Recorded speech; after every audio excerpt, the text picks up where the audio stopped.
It's a huge scandal in the U.S., and some of its repercussions are being felt here. It's the Olympic bribery scandal in Salt Lake City.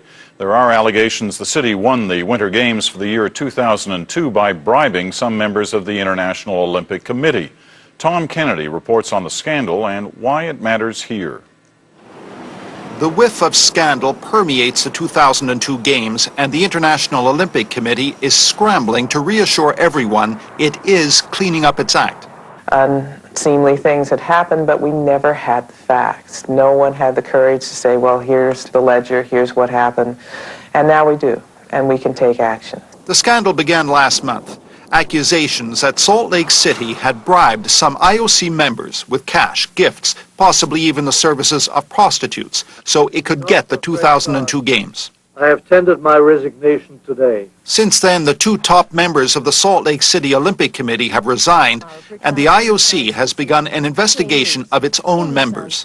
But is that enough to salvage the 2002 Games? Salt Lake City has already raised approximately 75% of the revenues needed to put on the 2002 Games. But what about the other 25%? The city still needs about $350 million US, and some key sponsors are beginning to have second thoughts. Should they pay money to a tainted Games? To the north, one possible solution. Calgary has Olympic facilities. They're 10 years old now, but organizers there say they are still adequate. We don't hope they fail, but we have offered on a number of occasions to stand in if any city should ever fail to be able to complete their obligations. Another Canadian city watching the scandal closely is Quebec.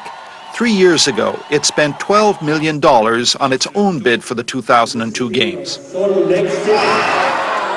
It was crushed by its defeat and now furious that its competition may have cheated. There was not only the pots de vin bribery, but there seems to have been some corruption.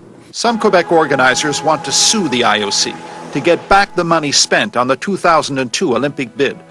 The mayor told his council last night, let's wait to see what the IOC's investigation concludes. The investigation is being headed by a Canadian, Dick Pound. He's also an IOC vice president.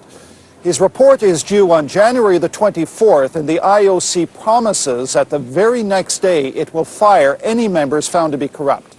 The 2002 Olympics may be forever tainted by this scandal, but Salt Lake City says the Games will go ahead. Tom Kennedy, CBC News, Quebec City.